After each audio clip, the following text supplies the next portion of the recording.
Hey, happy Tuesday. Thanks for joining us on this Tuesday afternoon. I'm meteorologist Taylor Cox, and today we're talking about flooding still continuing out to the east.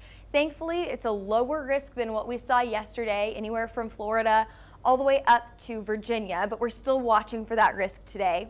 The next storm system from the tropics is on the horizon. We have increasing confidence here for cyclone formation within the next week. We'll talk about the activity in the tropics right now.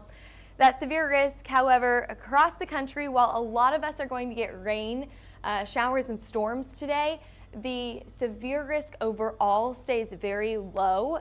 Flood risk, I think, is going to be the biggest hazard today, but overall that severe risk is low. Very similar to what we saw yesterday. Yesterday we saw all of that rain still continuing out to the east, but for the most part we didn't have anything too significant. A few tornado warnings down in North Carolina, but the rest, not even a reported tornado here.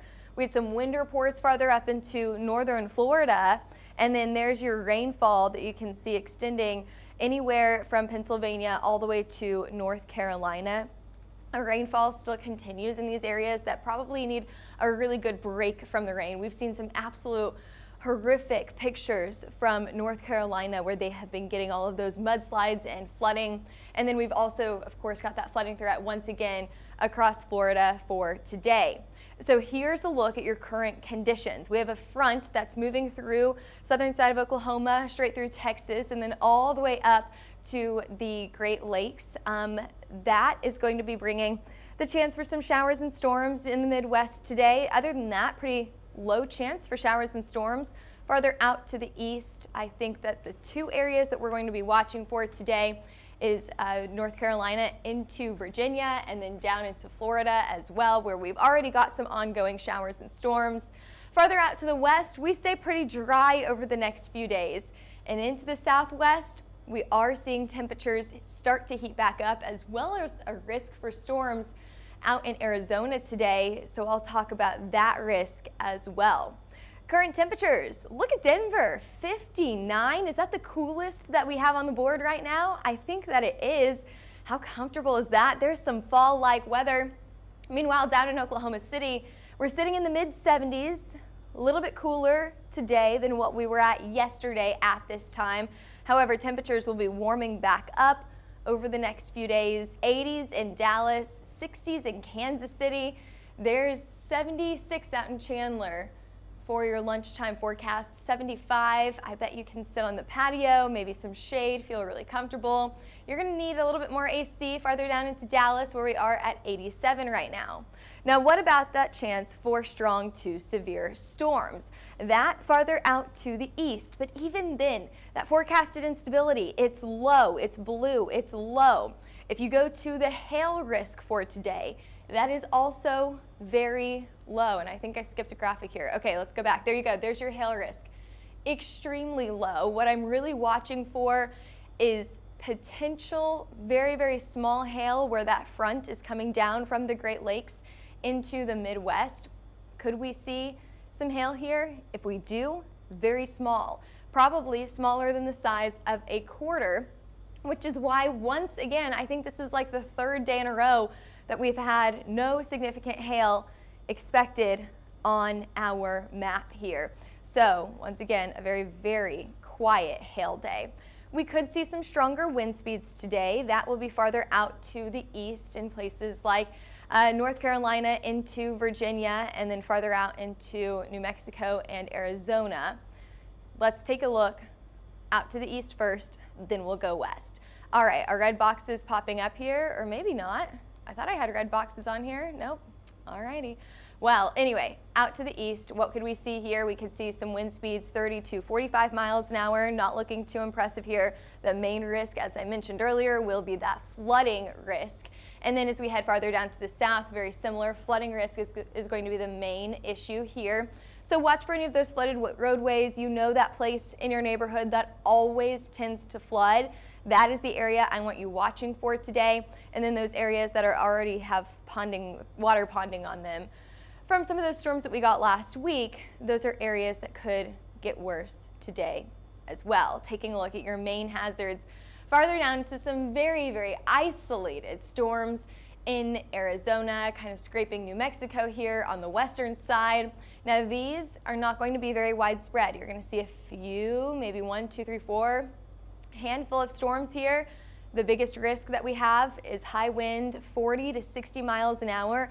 I do think that most of these wind speeds will stay under that 60 mile per hour mark, staying under that severe threshold. So non-severe, but a little gusty from these thunderstorms today. That wraps up pretty early in the afternoon. There's your showers and storms coming off of that front, moving into our New England states by early tomorrow morning. But look at the rest of the country. Really, really dry here. That is creating a little bit of a fire risk farther out to the west as well. So our northwestern communities, keep an eye on that fire risk today and the next few days.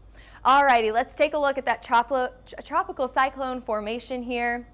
The next 2 days, very, very low risk, a 20% chance for the next, 10% chance for the next 2 days. There is that low pressure system that we're keeping an eye on. Could it turn into that next tropical cyclone? Well, over the next 7 days, the National Hurricane Center has a 40% chance to see that. And then where would that be? That would be, so we're in the Caribbean right now. If you head a little bit farther up to the north and into the Gulf, that is where we're watching for tropical cyclone formation over the next 7 days. So nothing immediately. However, next week we could see something a little bit more impressive in this area, and some of the models are trying to bring this once again back up into Florida. So we will keep an eye on that. That's an extremely preliminary forecast, but we'll keep an eye on that for you. We still have at least a week until we see anything significant out of that. 5-day rain chances here. I talked about that flooding down in Florida. We've got those showers coming off of that front that's moving to the east here today and tomorrow, but the rest of the country, very dry. I mean, really impressive in a bad way about how dry we are in this area. There's your flood risk for today. North Carolina, Virginia, a level 1, also a level 1 down in Florida as well. Now let's take a look. What do we have here? Tropical tracker. We have Kirk. Remember yesterday whenever we have 3 different named storms? I think it was Isaac, Joyce, and Kirk. I think I'm correct on that.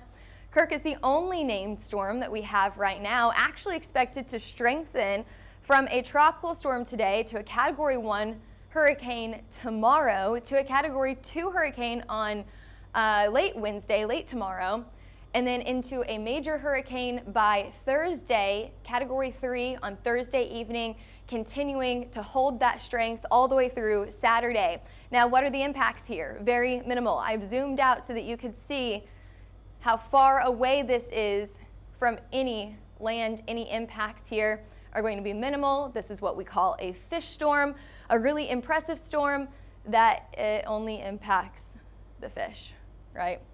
All right, and there's your chance for tropical cyclone formation over the next 7 days. We've already talked about that. Future temperatures here. I mentioned a warm up out to the south and west. Temperatures, actually that warm up kind of extends to central U.S. as well. Temperatures are warming back up. We've got 88 for tomorrow, a little bit above average here in Oklahoma City and down into Texas. We don't stop there. We warm into the 90s on Thursday. Man, it's a bummer. My pool just closed on Monday, so it's pool weather, but it's technically fall. It's like the weather didn't get that memo that it should be cooling down. 94 on Thursday, 92 down in Dallas. Do we cool down at all? Not on Friday. 90s by Friday as well. We actually have a pretty good chance to stay above average all the way through the middle or early to middle October here. October 10th, so over the next 10 days here, we are expecting a high chance to stay above average out to the west. And that chance goes down a little bit farther east that you go, but still it looks like temperatures are going to trend a little bit warmer than what we normally see this time of the year. What about that rainfall? Unfortunately, that looking pretty low as well. We have a high chance to be below average for rainfall totals through the early to middle of October as well. Above average farther down to the south and east. So dry and hot That is the big trend over the next 10 days. We'll of course be keeping an eye on that for you. We'll be posting more about that on our social media over the next few days. So if you miss a forecast or if you want it in bite-sized form, head over to Twitter, Facebook, Instagram, YouTube, TikTok, and Threads. And if you're interested in a hail, wind, or tornado map, you can head over to our website, hailtrace.com. Give us a call at 855-334-4245 or email us at info@hailtrace.com. You can even DM us on the website that you're watching on right now, and we can get more information to you. Thanks for watching on this Tuesday. Happy October 1st. We'll see you back here for your forecast. Same time, same place tomorrow.